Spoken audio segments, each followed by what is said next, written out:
Right, so what is the Picanto like to drive? Well, first of all, this engine, this 1 litre 3-cylinder, isn't half as noisy as you might think. Most 3-cylinders sound buzzy and a little bit fussy, and this one just isn't. It sounds fine.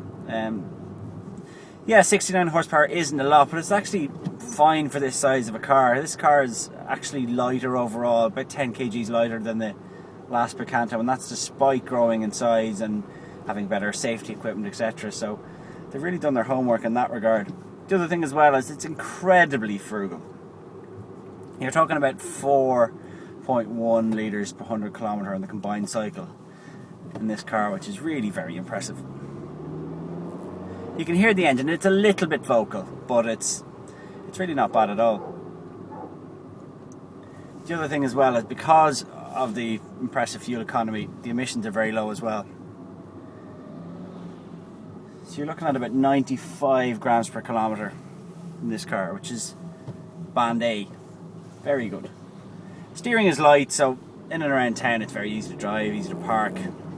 It's a little bit better planted than the previous one as well, because the last one felt a little bit tinny. They've done a few things, adjustments to the front and rear suspension. Obviously the wheelbase is a little bit longer too. It's no sports car by any means, but it really isn't bad. So what are you talking about in terms of price in this car? They haven't really told us yet. They've given us very little detail in terms of the Irish specification of the car. You're probably looking at it costing in and around 11 grand. That's what you'd pay for one at the moment. My guess, 2 grades, probably LX, which would be basic one, steel wheels, maybe no aircon. But the thing is as well about Kia, they don't really in Ireland put out very basic cars, so there's a chance that the higher grade one would have things like Bluetooth, which a lot of the Kia range have.